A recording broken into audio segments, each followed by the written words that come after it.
हर साल लाखों लोग आरबीआई ग्रेड बी ऑफिसर बनने का सपना देखते हैं। अगर मैं 2023 की बात करूं तो बहुत सारे स्टूडेंट्स ने तैयारी भी शुरू कर दी होगी।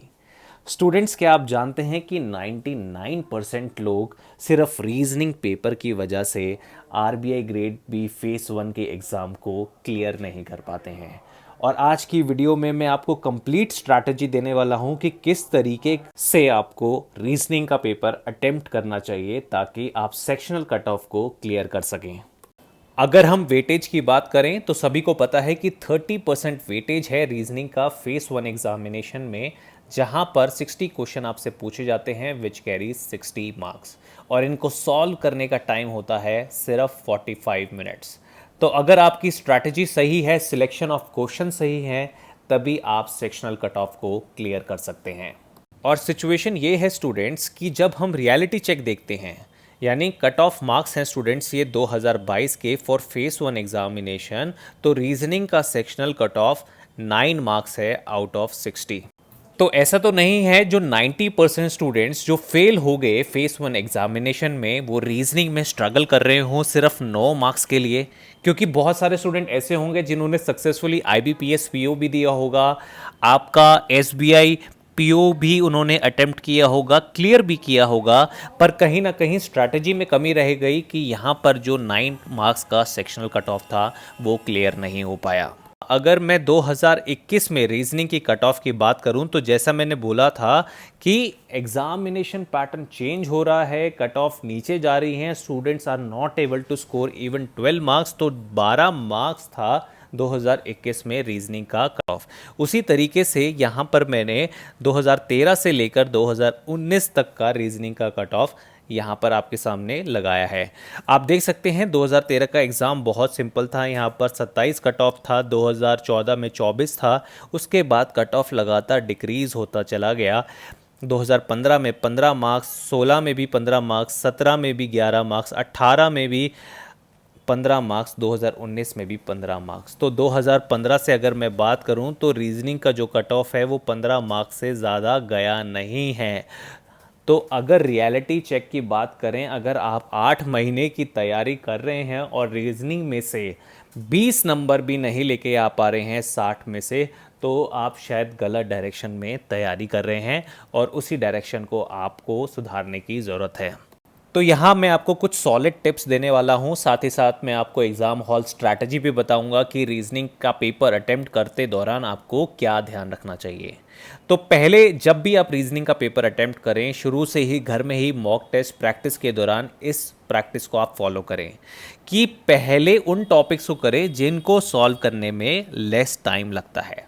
जैसे आपको पता है ये कॉन्सेप्चुअल टॉपिक्स होते हैं, syllogism, blood relation, inequalities, distance direction, data sufficiency, logical reasoning, इनको सॉल्व करने में कम टाइम लगता है। यहाँ पर एक्यूरेसी अचीव करना बहुत ही सिंपल है। तो जब भी आप घर में प्रैक्टिस करें तो इन कॉन्सेप्चुअल टॉपिक्स पे ज़्यादा फोकस करें। आप हर एक टॉपिक्स में से हर एक वैरायटी के 100 क्वेश्चन सॉल्व करेंगे तो आपकी एक्यूरेसी अचीव हो जाएगी। यहाँ पर स्पीड का कोई इशू आपको देखने को नहीं मिलेगा। आपको स्पीड का इशू देखने को मिलेगा पजल्स के क्वेश्चन में, सिटिंग अरेंजमेंट के क्वेश्चन में, मशीन इनपुट आउटपुट के क्वेश्चन में। इस बार आरबीआई ग्रेड बी एग्जामिनेशन की बात करें तो 35 क्वेश्चंस आपके पजल्स और सिटिंग अरेंजमेंट में थे। इनफैक्ट जो ब्लड रिलेशन और डिस्टेंस डायरेक्शन से भी क्वेश्चंस पूछे गए थे वो भी पजल और सिटिंग अरेंजमेंट के फॉर्मेट में थे। तो यहाँ पर सबसे ज़्यादा टाइम आपको लग रहा है, पर अगर 35 क्वेश्चन यहाँ से पूछे गए हैं तो कहीं ना कहीं 25 क्वेश्चन तो इन कॉन्सेप्ट से भी पूछे गए हैं, जहाँ पर 8 क्वेश्चन लॉजिकल रीजनिंग से थे, जहाँ पर आपको स्टेटमेंट पढ़ के आंसर देना था। तो कहीं ना कहीं यहाँ पर एक्यूरेसी आपकी ज़्यादा होगी और यहाँ पर आपकी स्पीड कम होगी, राइट। तो एक्यूरेसी को पहले फोकस आप कर सकते हैं, और जहाँ पर आपको टाइम ज़्यादा लगता है यानी आपकी स्पीड कम है तो उनको आप बाद में फोकस कर सकते हैं। तो ये आपका सिलेक्शन ऑफ क्वेश्चन ऐसा हो सकता है जो इम्पॉर्टेंट रोल प्ले करेगा आपके एग्जामिनेशन में। सेकंड टिप मैं आपको देना चाहूँगा कि easy comes first and difficult later. Students ये बहुत इंपॉर्टेंट स्ट्रैटेजी है। आप सबसे पहले पूरे क्वेश्चन पेपर को स्कैन करने की कोशिश कर लीजिए एक बारी, और वहाँ से आप 2 मिनट में लिस्ट डाउन कर सकते हैं कि कौन से इजी टॉपिक हैं और कौन से डिफ़िकल्ट हैं। या मैं मान लो कि आपको 5 पज़ल दे रखी हैं, कम से कम आप वेरिएबल चेक करके कि किसी में 3 वेरिएबल है, 4 वेरिएबल है, सर्कल का पज़ल है, इनवर्ड है, आउटवर्ड है, कौन सा मुश्किल है, कौन सा आसान है, ये तो आप ईजिली आइडेंटिफाई कर सकते हैं। अगर आपके पास 5 पज़ल हैं तो आपको एटलीस्ट ये तो पता होना चाहिए कि 2 ईजिली डुएबल हैं, ईजी टू टारगेट हैं और 3 मॉडरेट हैं, राइट। तो आपको ये 2 इजी का जो सिलेक्शन है वो पहले करना है, और ये जो 3 मॉडरेट पज़ल हैं इनको बाद में फोकस करना है।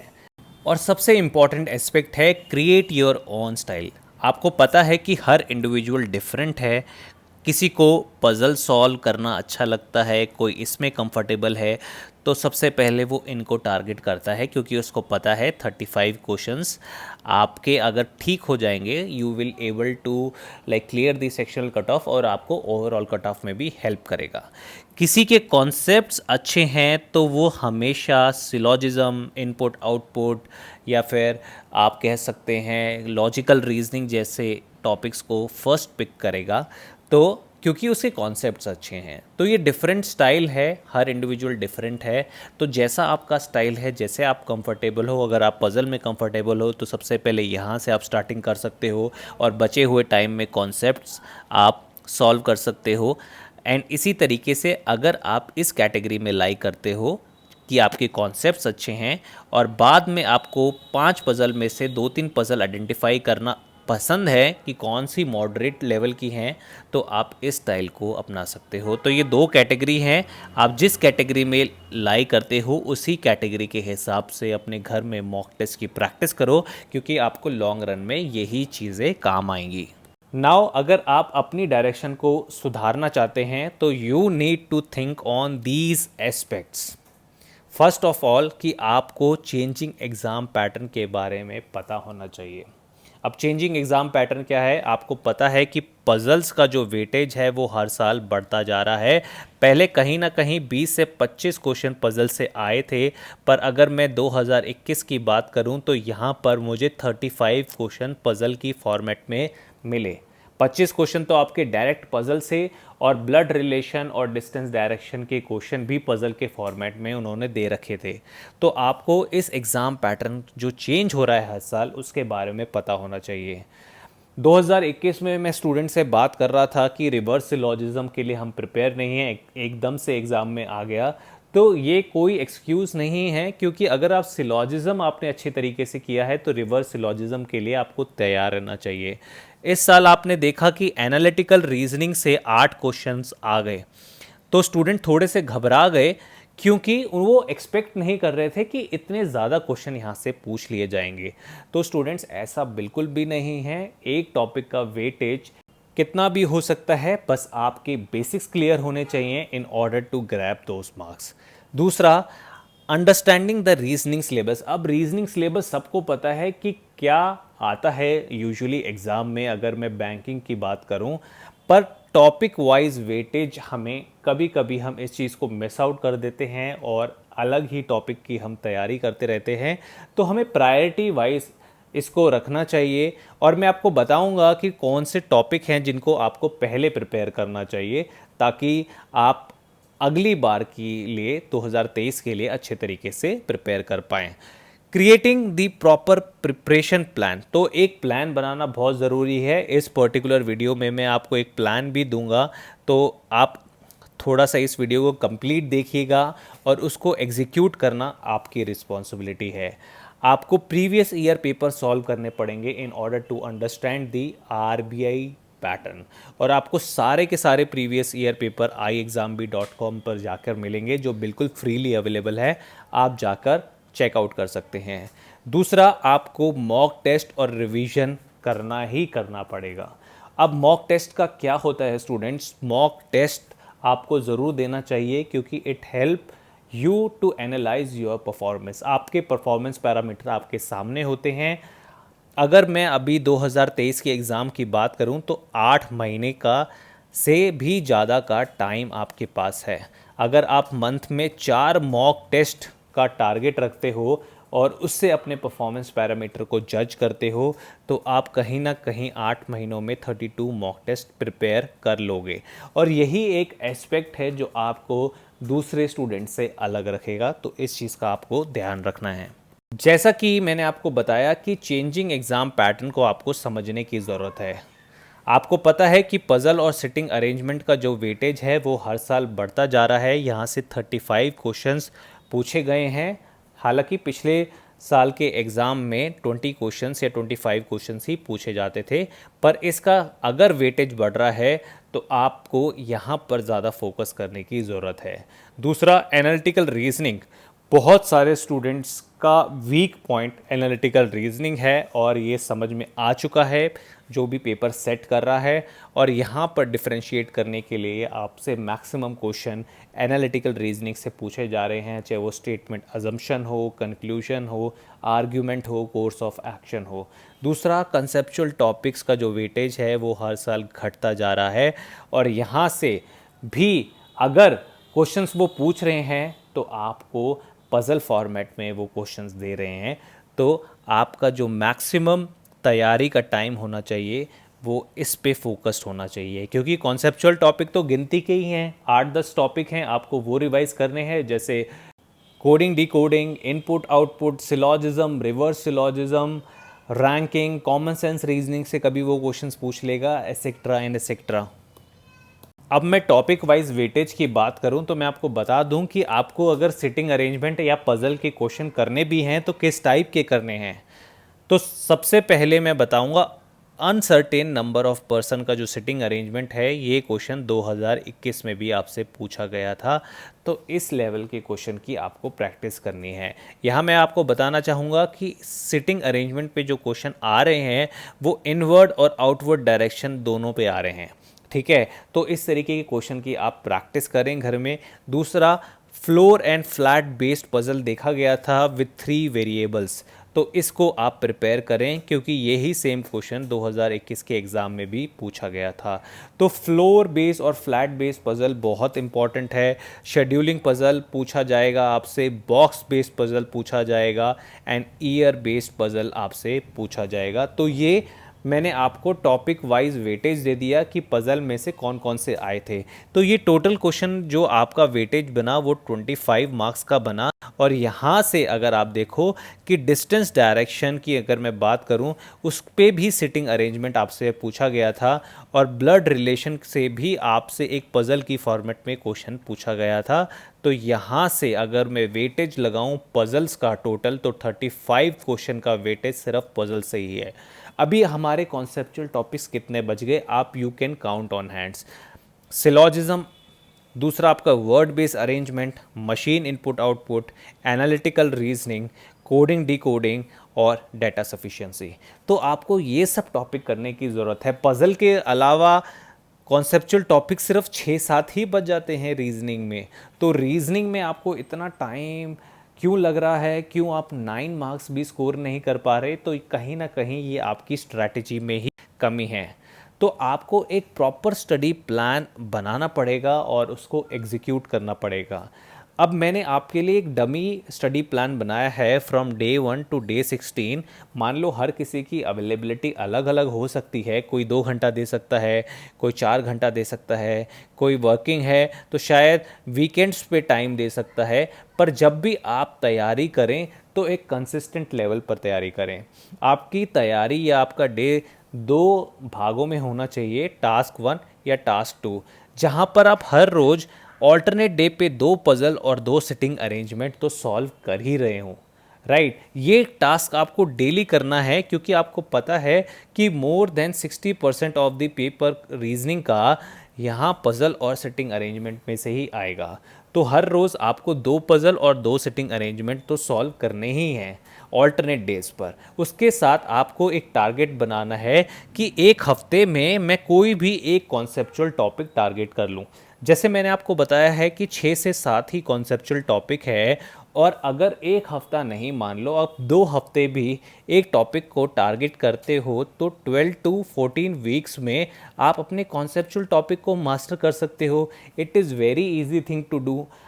12 से 14 हफ्तों में, यानी 3 महीने में अगर आपका रीजनिंग प्रिपेयर हो रहा है, which constitute your total 30% of your paper, तो यहाँ पर बुराई क्या है?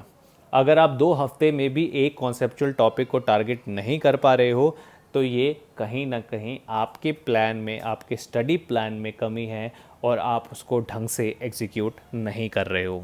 जैसा कि मैंने आपको बताया कि आपको प्रीवियस ईयर पेपर देना बहुत ज़रूरी है, क्योंकि यही आपको रियलिटी चेक देगा कि किस तरीके क्वेश्चन एग्ज़ाम में पूछे जाते हैं। तो हमने अपनी वेबसाइट पर 2022 का भी प्रीवियस ईयर पेपर अपलोड कर दिया है। ये शिफ्ट 1 का पेपर है, तो आप इसे जाकर ज़रूर अटेम्प्ट करें। शिफ्ट 2 के पेपर को भी हम जल्दी अपलोड कर देंगे। बाकी अगर मैं और पुराने सालों की बात करूं, चाहे 2016 हो गया, 2017 हो गया, 18, 19, 20 या 21, तो ये सारे पेपर हमारी वेबसाइट पर अपलोड हैं। आप iexambee.com पर जाएं, ये सारे प्रीवियस ईयर अटेम्प्ट कीजिए, अपनी कट ऑफ को मैच कीजिए, क्योंकि आरबीआई ने हर साल कट ऑफ भी रिलीज़ की है, और अपने लेवल को पहचानिए। जब तक आप अपने लेवल को नहीं पहचानेंगे, तब तक आप आरबीआई ग्रेड बी के लिए तैयारी नहीं शुरू कर सकते, क्योंकि आपको पता ही नहीं है किस डायरेक्शन में आपको अपनी तैयारी करनी है। ठीक है, तो जर्नल टिप्स हैं कुछ मैं आपको देना चाहूँगा। Do not try to study everything. मैंने जैसा आपको पहले बताया कि आपको प्रॉपर प्लानिंग के साथ पता होना चाहिए मुझे क्या पढ़ना है। आपको 2 पज़ल रोज़ सॉल्व करनी है, अगले दिन 2 सिटिंग अरेंजमेंट रोज़ करना है। तो इस तरीके से अगर आप ऐसे प्लान बनाने लग गए और ये एग्जीक्यूट करने लग गए कंसिस्टेंसी के साथ, तो 30 डेज़ में कहीं ना कहीं आप 60 पज़ल या सिटिंग अरेंजमेंट सॉल्व कर लेंगे। यही कंसिस्टेंसी के साथ 8 महीने में आप 480 पजल्स या सिटिंग अरेंजमेंट सॉल्व कर लेंगे। तो ये प्लान आपकी हेल्प करेगा। दूसरी चीज़, पहला हमें एक्यूरेसी पे ध्यान देना है। स्टूडेंट्स, कट ऑफ हमारी सेक्शनल कट ऑफ या मैं ओवरऑल कट ऑफ मानूं तो 200 में से कहीं ना कहीं 63 कट ऑफ गई है।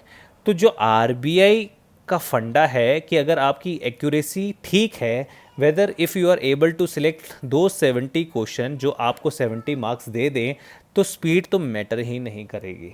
स्पीड होनी चाहिए नो डाउट, पर सबसे पहले आपको एक्यूरेसी अटेन करनी है, उसके बाद मॉक टेस्ट लगा के स्पीड पर फोकस करना है। तीसरा important point, work on your weak areas. अब ये वीक एरियाज़ का मालूम कैसे पता चलेगा? जब तक आप रेगुलर मॉक टेस्ट अटेम्प्ट नहीं करोगे। मैंने आपको टारगेट दिया है कि एक मंथ में आपको 4 मॉक टेस्ट अटेम्प्ट करने हैं। तो अगर 8 मंथ्स की मैं बात करूं, तो आप यहाँ पर कहीं ना कहीं 32 मॉक टेस्ट अटेम्प्ट कर लेंगे, और यहाँ से आपके वीक एरिया हर हफ्ते आइडेंटिफाई होते रहेंगे, और उन्हीं को आपको इम्प्रूव करने की ज़रूरत है। Work on your approach in the examination. जैसा मैंने आपको पहले बताया कि एग्ज़ामिनेशन हॉल की स्ट्रैटेजी बिल्कुल क्रिस्टल क्लियर होनी चाहिए कि आपको पहले पज़ल को टारगेट करना है या कॉन्सेप्चुअल टॉपिक को टारगेट करना है। हर इंडिविजुअल डिफरेंट है, किसी का पज़ल स्ट्रॉन्ग है, किसी के कॉन्सेप्ट स्ट्रॉन्ग है। तो आपको अपनी अप्रोच पर काम करना है, और वो 20 से 25 क्वेश्चन सेलेक्ट करने हैं। सिलेक्शन ऑफ द क्वेश्चन बहुत इंपॉर्टेंट होगा आपके सिलेक्शन में, अगर आप आरबीआई ग्रेड बी 2023 की तैयारी कर रहे हैं। Maximise your practice level. Conceptual topics मैंने कितने बताए? 6 से 7 कॉन्सेप्चुअल टॉपिक हैं जो आपको 2 वीक में टारगेट करने हैं। अब इसके लिए टाइम आपको कितना लगेगा? 12 से 14 वीक।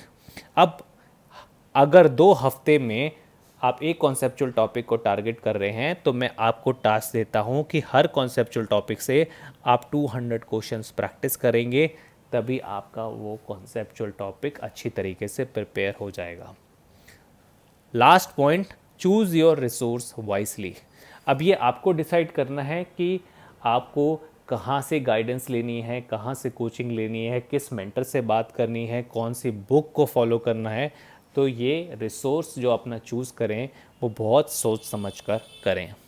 स्टूडेंट्स, ये कुछ रिज़ल्ट हैं आरबीआई ग्रेड बी 2021 के जो मैं आप लोगों से शेयर करना चाहूँगा। हमने टाइम्स ऑफ इंडिया में भी इसको पब्लिश किया था कि 257 में से 116 सिलेक्शन आई एग्ज़ाम बी में से थे। उसी तरीके से सेबी की बात करें तो 134 में से 34 सिलेक्शन आई एग्ज़ाम बी में से थे। और इनका सारा क्रेडिट मैं डिफरेंट फैकल्टी मेंबर्स को देना चाहूँगा, क्योंकि यहाँ पर हर रोज़ लाइव क्लासेस कंडक्ट की जाती हैं, स्टूडेंट्स को प्रॉपर हैंड होल्डिंग दी जाती है, प्रॉपर मेंटरशिप दिया जाता है, तभी ऐसा सिलेक्शन हम अचीव कर पाते हैं। Also if you want to prepare 50% faster for RBI grade B 2023 exam, you can join I exam B. Students, हम इसलिए ऐसा बोल रहे हैं क्योंकि यहाँ पर आपको क्रिस्प नोट्स दिए जाते हैं, current affairs you can freely download from our website, weekly Bpedia, daily Bpedia, monthly Bpedia के फॉर्मेट में, lot of quiz and previous year papers are there and you can create your own test. So if you want to prepare with us, you can join I exam B. Students, I hope कि आपको ये video पसंद आया होगा and thanks for watching I exam B.